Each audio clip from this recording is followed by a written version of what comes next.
Good morning students.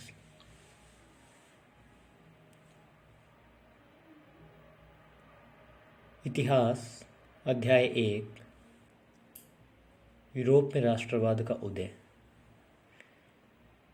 इस अध्याय को आपके पीरियोडिक टेस्ट में लिया गया है।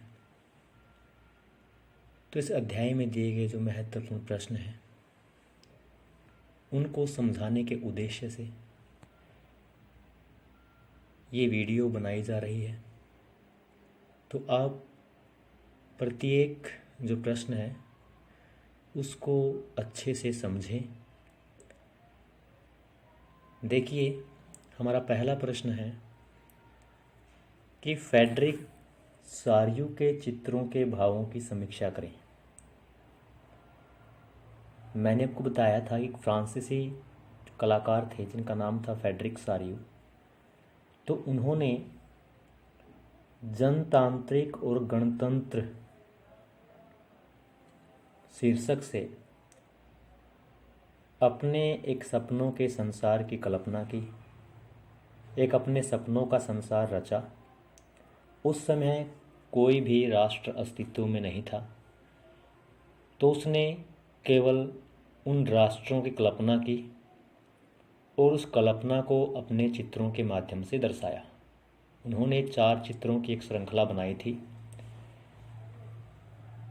तो राष्ट्रवाद की जो झलक है वो सबसे पहले उनके द्वारा बनाए गए चित्रों के अंदर दिखाई दी थी। तो उन चित्रों को यहाँ पे उनका वर्णन किया गया है कि उन्होंने उन चित्रों के अंदर दिखाया क्या था। सबसे पहले देखिए कि चित्र श्रृंखला के पहले चित्र में यूरोप और अमेरिका के लोग दिखाए गए हैं। इसमें सभी आयु और सामाजिक वर्गों के नर नारी एक लंबी पंक्ति में स्वतंत्रता की प्रतिमा की वंदना करते हुए जा रहे हैं। तो वहाँ पे स्वतंत्रता की देवी है, वो खड़ी है और स्वतंत्रता की देवी के एक हाथ में जलती हुई मशाल है जो कि ज्ञान का प्रतीक है, और दूसरे हाथ में मानव के अधिकारों का एक घोषणा पत्र है। मतलब मानव को अपना जीवन जीने के लिए जिन अधिकारों की आवश्यकता पड़ती है, तो उन मानव अधिकारों का घोषणा पत्र उसके हाथ में है। और उस स्वतंत्रता की देवी के सामने से होकर के विभिन्न देशों के लोग हैं वो गुजर रहे हैं। यूरोप और अमेरिका के जो लोग हैं वो उसके सामने से होकर के गुजर रहे हैं, और स्विट्ज़रलैंड और अमेरिका के लोग उस स्वतंत्रता की देवी के पास से होकर के गुजर गए। इसका मतलब है कि वो एक राष्ट्र के रूप में संगठित हो गए। फ्रांस उस स्वतंत्रता की देवी के पास अभी अभी पहुंचा है। उसके पीछे जर्मनी, इटली के जो लोग हैं वो लगे हुए हैं। फ्रांस को क्रांतिकारी तिरंगे से पहचाना जा सकता है, और उन विभिन्न देशों के लोगों को उनके जो झंडे और उनकी पोशाकों से पहचाना जा सकता है। तो इसमें सभी नर नारियों को उस पंक्ति में लगे हुए दिखाया गया है। स्वतंत्रता की देवी है, वो खड़ी है। तो स्वतंत्रता की देवी के एक हाथ में जलती हुई मशाल है, दूसरे हाथ में मानव अधिकारों का घोषणा पत्र है, और उसके सामने कुछ शाही मुकुट पड़े हैं। तो इसका मतलब है कि उस प्रतिमा के सामने निरंकुश जो संस्थान थे उस समय, ऐसे राजा जो अपनी मनमानी करते थे, जिनकी शक्ति के ऊपर कोई अंकुश नहीं था, तो उनको वहाँ पर ध्वस्त अवशेष उनके बिखरे हुए दिखाए गए हैं। इसका मतलब है कि निरंकुश शासन का पतन वहाँ पे दिखाया गया है। और इन विभिन्न देशों के लोगों को उनके झंडों और उनकी जो राष्ट्रीय पोशाकें हैं, जो कपड़े उन्होंने पहने हैं, उससे उनको पहचाना जा सकता है। इसके अलावा ऊपर स्वर्ग में ईसा मसीह, संत और फरिश्ते हैं वो दिखाए गए हैं, जो इस दृश्य के ऊपर अपनी नज़रें जमाए हुए हैं। चित्रकार ने ईसा मसीह, संत और फरिश्तों का जो वर्णन है वो इसलिए किया या उनको इसलिए दर्शाया ताकि दुनिया के राष्ट्रों के बीच भाईचारे के प्रतीक के रूप में उनको दिखाया गया है। तो ये फ्रेडरिक सारियू के द्वारा बनाया गया एक चित्र था, 4 चित्रों की एक श्रृंखला, जिसमें सबसे पहले राष्ट्रवाद के जो विचार हैं वो परिलक्षित हुए या दिखाई दिए। उसके बाद देखिए अगला जो प्रश्न है वो है, फ्रांस में राष्ट्रवाद की पहली अभिव्यक्ति कब हुई, कि फ्रांस में स्पष्ट रूप से जो राष्ट्रवाद है वो कब दिखाई दिया। फ्रांसीसी क्रांति प्रभुसत्ता राजतंत्र से निकलकर फ्रांसीसी नागरिकों के समूह में हस्तांतरित हो गई, इन लोगों के हाथ में आ गई जो फ्रांस की जो ताकत है, जो सत्ता है। इस संबंध में फ्रांसीसी क्रांतिकारियों द्वारा उठाए गए किन्हीं 3 कदमों का उल्लेख करें। ये प्रश्न ऐसे भी आ सकता है कि फ्रांसीसी लोगों में सामूहिक पहचान की भावना पैदा करने के लिए, ताकि लोग अपने आप को अलग अलग ना समझ करके अपने आप को एक राष्ट्र के रूप में समझें, तो उसके लिए वहाँ के क्रांतिकारियों ने क्या क्या कदम उठाए। तो सबसे पहले देखिए कि फ्रांस की क्रांति है वो 1789 में होती है, और फ्रांस की क्रांति के अंदर ही राष्ट्रवाद है वो स्पष्ट रूप से पहली बार उसकी जो अभिव्यक्ति है या वो दिखाई दिया। इससे पहले केवल फ्रेडरिक सारियू के चित्रों में एक छोटी सी जो झलक है वो राष्ट्रवाद की दिखाई दी, उसकी सोच के अंदर, उसकी कल्पना के अंदर, लेकिन वास्तव में जो राष्ट्रवाद है वो सबसे पहले फ्रांस की क्रांति में दिखाई दिया। और फ्रांस के क्रांतिकारियों ने अपने नागरिकों के अंदर सामूहिक पहचान की भावना पैदा करने के लिए क्या कदम उठाए। सबसे पहला, उन्होंने पितृभूमि और नागरिक जैसे शब्दों का इस्तेमाल किया। तो पितृभूमि होती है कि अपने देश की जो भूमि है, पिता की भूमि है, यानी अपने देश, लोगों को अपने मातृभूमि से या अपने देश की जो ज़मीन है उससे जोड़ने के लिए लोगों ने, उन क्रांतिकारियों ने पितृभूमि शब्द का इस्तेमाल किया। या नागरिक क्या होता है, किसी देश का नागरिक, किसी देश की सीमाओं के अंदर रहने वाला प्रत्येक व्यक्ति उस देश का नागरिक होता है। तो नागरिक और पितृभूमि जैसे शब्दों का इस्तेमाल करके वहाँ के लोगों के अंदर सामूहिक अपनेपन का जो भाव है, सामूहिक पहचान का भाव पैदा करने की कोशिश की। दूसरा, उन्होंने क्या किया कि एक नया फ्रांसीसी तिरंगा झंडा है वो चुना गया, जिसने पहले के जो राष्ट्र ध्वज था उसकी जगह ले ली, मतलब तिरंगे झंडे का चुनाव हुआ, तिरंगे झंडे को अपनाया गया।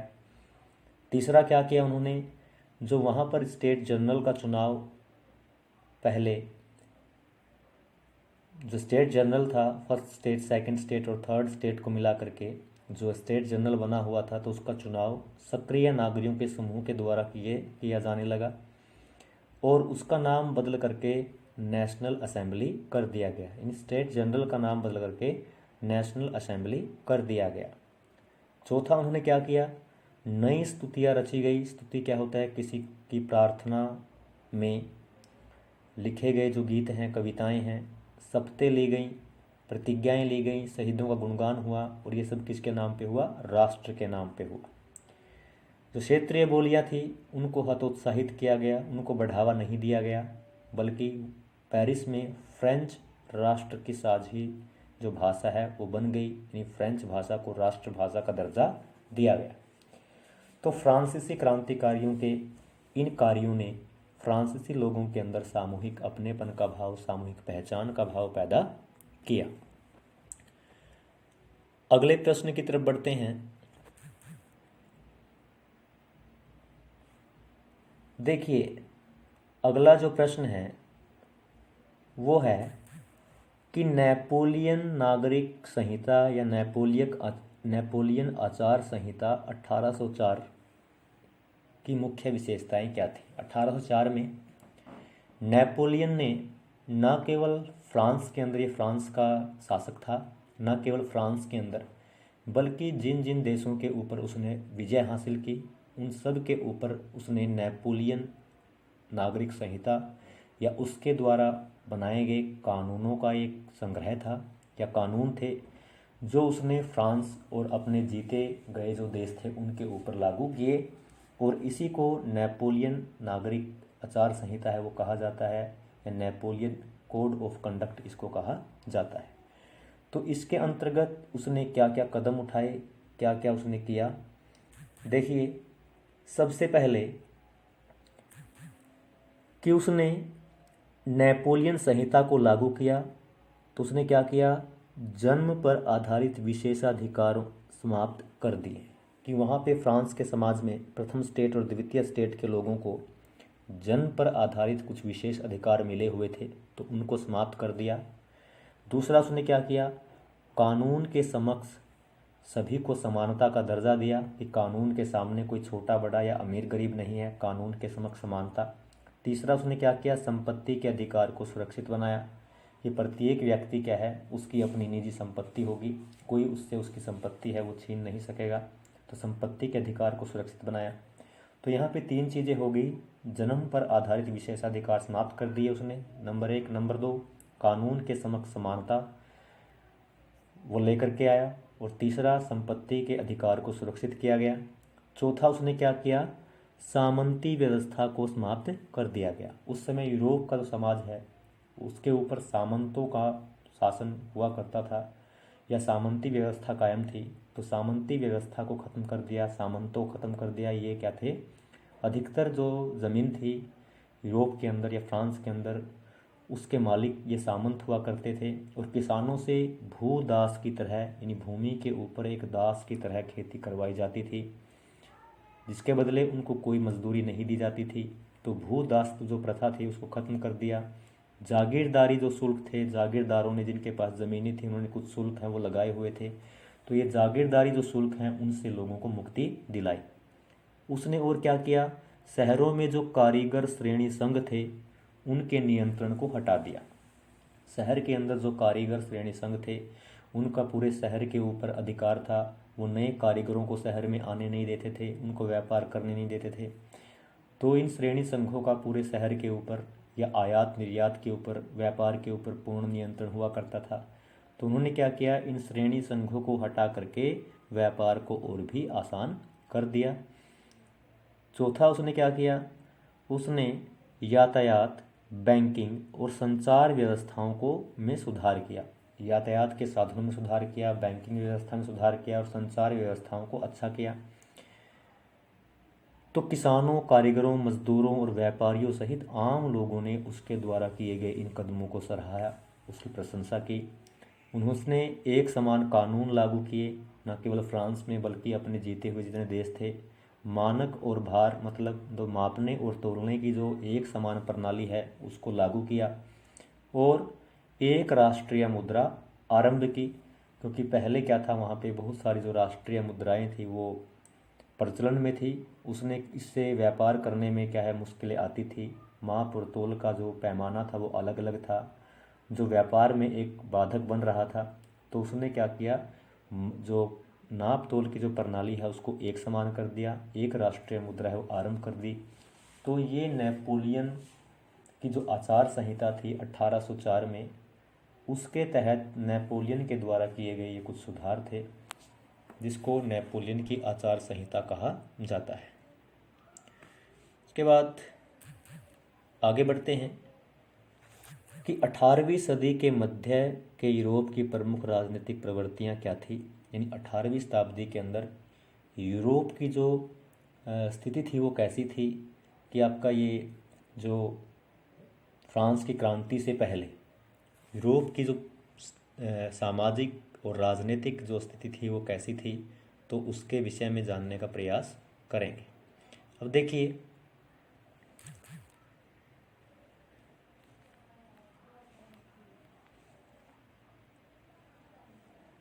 तो जो यूरोप है, यूरोप में जो जर्मनी और इटली जैसे जो देश थे वो छोटे छोटे भागों में बटे हुए थे। दूसरा क्या था, पूर्वी और मध्य जो यूरोप था वहाँ पर निरंकुश राजतंत्रों का शासन था, मतलब ऐसे राजाओं का शासन था जो अपनी मनमानी करते थे, और इन क्षेत्रों के अंदर विभिन्न प्रकार के लोग रहते थे, और उनके अंदर कोई एक बात ऐसी नहीं थी जो उनको एकता के सूत्र में बांध सके, उनको एक कर सके, या उनके अंदर सामूहिक पहचान की भावना पैदा कर सके। लोग अलग अलग भाषाएं बोलते थे, और लोग अलग अलग जातीय समूहों में बटे हुए थे। उदाहरण के लिए बताएं तो जो ऑस्ट्रिया हंगरी पर शासन करने वाला एक साम्राज्य था जिसको हैब्सबर्ग साम्राज्य कहा जाता था, वो अलग अलग क्षेत्रों को मिला करके बना हुआ था। और यूरोप के अंदर जो मध्य वर्ग के लोग थे, जिसमें श्रमिक थे, किसान थे, क्लर्क थे, तो ये जो शामिल थे, तो इन लोगों ने क्या किया, यूरोप के अंदर जो क्रांतिकारी विचार है या उदारवादी विचार है उनका प्रचार प्रसार करने में इन लोगों ने महत्वपूर्ण भूमिका निभाई। उसके बाद देखिए अगला प्रश्न, यूरोप में 19वीं सदी के प्रारंभ में विकसित होने वाले उदारवादी राष्ट्रवाद की अवधारणा की व्याख्या करें कि 19वीं शताब्दी में यूरोप में प्रचलित राजनीतिक तथा आर्थिक क्षेत्रों में उदारवाद का क्या महत्व था। तो उदारवाद क्या था और उसका यूरोप के विभिन्न जो वर्ग थे उनके लिए क्या महत्व था, यही हम इसमें जानने का प्रयास करेंगे। देखिए कि उदारवाद क्या था। उदारवाद एक ऐसा सिद्धांत था जिसने राष्ट्रवाद और राष्ट्र राज्य की भावना को विकसित किया। उदारवाद शब्द लातीनी भाषा के मूल शब्द लाइबर से पर आधारित है या लाइबर से निकला है, जिसका अर्थ है स्वतंत्र। तो उदार का मतलब क्या हुआ, स्वतंत्र। तो उदारवाद का जो अर्थ है वो विभिन्न लोगों ने अपने अपने ढंग से लिया। तो किसके लिए क्या अर्थ था, पहला जो नया जो मध्यम वर्ग उस समय यूरोप के अंदर उभरा, तो उसके लिए उदारवाद का मतलब था, आज़ादी का मतलब था कि व्यक्ति के लिए स्वतंत्रता, की प्रत्येक व्यक्ति क्या हो, स्वतंत्र हो और कानून के सामने सबकी बराबरी, और कानून के सामने कोई छोटा या बड़ा ना हो, सब समान हो। तो ये नए मध्यम वर्ग के लिए उदारवाद का मतलब था। राजनीतिक जो वर्ग थे उनके लिए उदारवाद का मतलब क्या था कि राजनीतिक लोग, उदारवाद एक ऐसी सरकार पर जोर देता था जो सबकी सहमति से बनी हो। तो ऐसी सरकार जो सबकी सहमति से बनी हो और ऐसी सरकार देश के ऊपर शासन करे, तो उसको ये उदारवाद मानते थे राजनीतिक लोग। कुछ लोगों के लिए इसका अर्थ था निजी संपत्ति रख सकने का अधिकार। केवल वो चाहते थे, उनको लगा कि केवल क्या है, अब क्या है, निजी संपत्ति अपने पास रखने का जो अधिकार है वो मिल गया है। तो यही उनके लिए इस उदारवाद या आज़ादी का मतलब था। आर्थिक क्षेत्र में उदारवाद का अर्थ था बाजारों की मुक्ति था। मतलब कि जो व्यापारियों के लिए उदारवाद का मतलब था बाजारों की मुक्ति, कि बाजारों के ऊपर जो विभिन्न प्रकार के प्रतिबंध थे और व्यापार करने में मुश्किलें आ रही थी, नाप तोल प्रणाली अलग अलग थी, अलग अलग मुद्राएं थी, तो इससे जो व्यापारी वर्ग था उसने उदारवाद का अर्थ लिया कि बाज़ारों की मुक्ति। अब बाज़ारों के ऊपर किसी प्रकार का कोई प्रतिबंध नहीं है, किसी प्रकार के कोई जो कारीगर संघ है, श्रेणी संघ है, उनका प्रभाव नहीं है। जो नाप तोल प्रणाली है वो एक समान हो चुकी है, और जो पूंजी है, जो मुद्रा है वो भी एक हो चुकी है। तो इस प्रकार क्या था, व्यापारी जो आर्थिक क्षेत्र में उदारवाद का मतलब क्या था, अलग था। तो अलग अलग क्षेत्र के लोगों के लिए उदारवाद का जो अर्थ था वो अलग अलग था। लोगों ने अपने अपने तरीके से उदारवाद का जो अर्थ है वो लिया। उसके बाद देखते हैं कि बाल्कन में राष्ट्रवादी तनाव क्यों पैदा हुआ। ये बाल्कन क्षेत्र क्या था, तो इसमें राष्ट्रवादी तनाव क्यों पैदा हुआ। बाल्कन क्षेत्र भौगोलिक और जातीय भिन्नता थी, वहाँ पे क्या था, भौगोलिक भिन्नताएं भी थी और जातीय भिन्नताएं भी थी। आज के जो आधुनिक Romania, Bulgaria, Albania, Greece, Macedonia, Croatia, Bosnia Herzegovina, Slovenia, Serbia, Montenegro, ये जो क्षेत्र हैं इन सब को मिलाकर के बाल्कन क्षेत्र कहा जाता था। इस क्षेत्र के निवासियों को आमतौर पर स्लाव भी पुकारा जाता है, क्योंकि स्लाव जाति के लोग हैं, यहाँ पे रहते हैं, तो इसलिए इनको स्लाव भी पुकारा जाता है। इनको बाल्कन क्षेत्र भी किसको कहा जाता है। बाल्कन क्षेत्र का जो एक बहुत बड़ा जो हिस्सा था वो ऑटोमन साम्राज्य के नियंत्रण में था। ऑटोमन साम्राज्य तुर्की का एक बहुत बड़ा साम्राज्य था और उसका अधिकार था इस बाल्कन क्षेत्र के ऊपर। तो उसके बाद क्या होता है कि यहाँ पर जो ये बाल्कन क्षेत्र है वो, इसके अंदर विस्फोटक स्थिति है वो बन गई, क्योंकि बाल्कन क्षेत्र के अंदर क्या है, रोमानी राष्ट्रवाद के जो विचार है वो फैलने लगे।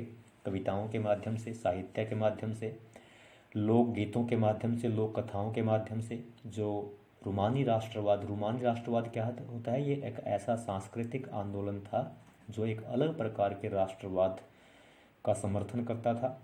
और इस प्रकार क्या था, वहाँ पर लोगों के अंदर राष्ट्रवाद के विचार हो फैलने लगे और ये बाल्कन क्षेत्र के लोग क्या हैं, अपने आप को आज़ाद करवाने के लिए प्रयास करने लगे और ऑटोमन साम्राज्य तुर्की जो था उसके विरुद्ध हो गए।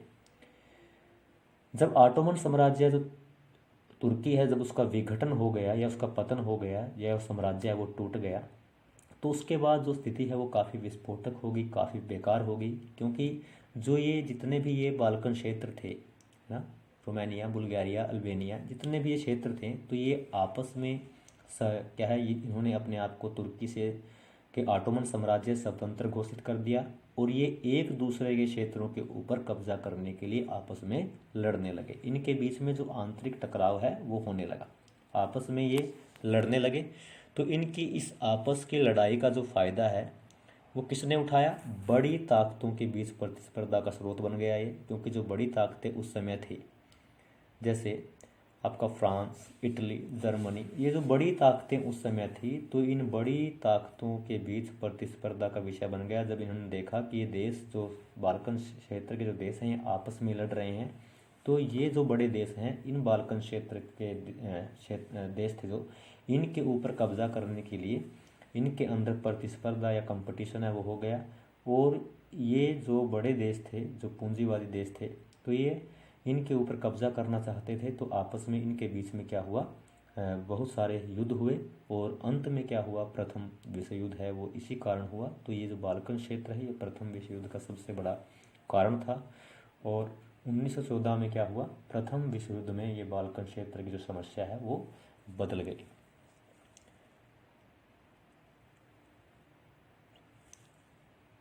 तो इसमें क्या था कि बड़ी ताकतों के बीच में प्रतिस्पर्धा होने लगी, है ना। क्योंकि प्रत्येक जो ये बड़े देश थे वो अपने व्यापार को बढ़ाना चाहते थे, अपने देश की सीमाओं का विस्तार करना चाहते थे, अपनी सेना का विस्तार करना चाहते थे। तो इनके बीच में प्रतिस्पर्धा हुई।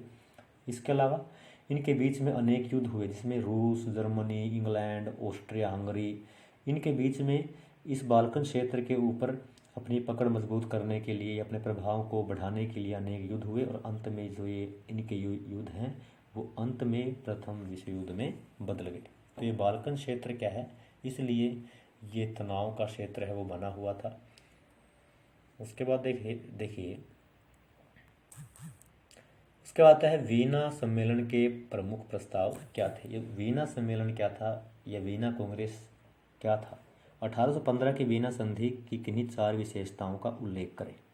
ये 1815 की वीना संधि की 3 प्रावधानों का उल्लेख करते। तो वीना संधि क्या थी? 1815 में जब नेपोलियन वाटरलू की लड़ाई में हार गया, तो उसके बाद जो रूढ़िवादी जो सरकारें थी या ऐसे देश जहाँ पर रूढ़िवादी लोगों की सरकारें थी, रूढ़िवादी कौन होते हैं? जो राजा का शासन चाहते हैं, राजतंत्र चाहते हैं और चर्च का आधिपत्य चाहते हैं और समाज के अंदर जो पुरानी व्यवस्था है उसी को कायम करना चाहते हैं। तो ऐसे लोगों को रूढ़िवादी कहा जाता है। लेकिन नेपोलियन क्या था? नेपोलियन ने क्रांतिकारी बदलाव यूरोप के अंदर किए थे। तो 1815 में जब नेपोलियन को इन लोगों ने मिल करके हरा दिया वाटरलू की लड़ाई में 1815 में, तो उसके बाद ये सारे के सारे जो देश हैं वो एक वीना नामक जगह पर ये आपस में मिलते हैं और वहाँ पर मिल करके इनके बीच में एक संधि है वो होती है। तो संधि में क्या क्या फैसले हैं वो लिए जाते हैं। पहला, इसका उद्देश्य क्या था वीना संधि का, कि नेपोलियन ने अपने शासनकाल में जितने भी बदलाव किए थे, जन्म पर आधारित विशेषाधिकार खत्म कर दिए, कानून एक समान कर दिए, संपत्ति के अधिकार को सुरक्षित किया, सामंती व्यवस्था को ख़त्म कर दिया, जो राजतंत्र थे उनको ख़त्म कर दिया। तो जो भी उसने ये बदलाव किए थे उन बदलावों को ख़त्म करना इसका प्रमुख उद्देश्य था। दूसरा क्या था कि फ्रांसीसी क्रांति के दौरान जो बूर्बो वंश का राजा लुई 16वां, बूर्बो वंश का जो राजा था, उसको गद्दी से हटा दिया गया था, तो उसको दोबारा गद्दी पर बैठा दिया गया। तीसरा क्या किया गया कि फ्रांस की सीमाओं पर कई राज्य हैं, स्वतंत्र राज्य हैं, उनकी स्थापना की गई ताकि भविष्य में फ्रांस अपनी सीमाओं का विस्तार ना कर सके। चौथा इसने क्या किया कि कुछ इलाके हैं जैसे उत्तर में नीदरलैंड का राज्य स्थापित किया गया, बेल्जियम इसके अंदर शामिल था, दक्षिण में पिंडमांट में जनेवा को जोड़ दिया गया, प्रसा को उसकी सीमाओं पर महत्वपूर्ण क्षेत्र दे दिए गए, ऑस्ट्रिया को उत्तरी इटली का नियंत्रण दे दिया गया। लेकिन नेपोलियन ने 39 राज्यों को मिला करके जो जर्मन महासंघ बनाया था, जिसको जेल्वेराइन कहा जाता है, तो उस महासंघ को ऐसे ही रखा गया, उसके अंदर कोई बदलाव नहीं किए गए। तो ये वेना जो संधि हुई थी इन रूढ़िवादी जो देश थे जहाँ पर रूढ़िवादी सरकारें थी उनके बीच में, तो उनके बीच में क्या हुआ, एक समझौता हुआ, एक संधि हुई, और उसके तहत नेपोलियन के द्वारा किए गए जितने बदलाव थे उन सबको खत्म कर दिया गया। उसके बाद आगे बढ़ते हैं कि जियुसेप्पे मैत्सिनी कौन था, इटली के एकीकरण में इसकी भूमिका क्या थी। अब ये मैत्सिनी कौन था, ये इटली का एक बहुत बड़ा क्रांतिकारी था जिसका महत्वपूर्ण योगदान है इटली के एकीकरण में। ये कार्बोनारी के गुप्त संगठन का सदस्य था, याद करना है। 1831 में लिगुरिया में क्रांति करने के वजह से इसको वहाँ से निकाल दिया गया था उस देश से। फिर उसने क्या किया, 2 गुप्त संगठन या अंडरग्राउंड जो कुछ ऑर्गेनाइजेशंस हैं, संगठन हैं, उनकी स्थापना की। पहला था मार्सेई में यंग इटली और दूसरा बर्न में यंग यूरोप। इसके इन संगठनों के सदस्य पोलैंड, फ्रांस और इटली या जर्मन राज्यों के युवा लोग थे जो इसकी जैसी ही विचारधारा रखते थे। मैत्सिनी का मानना था कि ईश्वर की इच्छा के अनुसार राष्ट्र ही मनुष्यों की प्राकृतिक इकाई है, और कि ईश्वर चाहता है कि राष्ट्र का निर्माण हो, और इटली क्या है वो एक राष्ट्र के रूप में संगठित हो। तो इसलिए उसने इटली के एकीकरण में महत्वपूर्ण भूमिका निभाई। आगे देखते हैं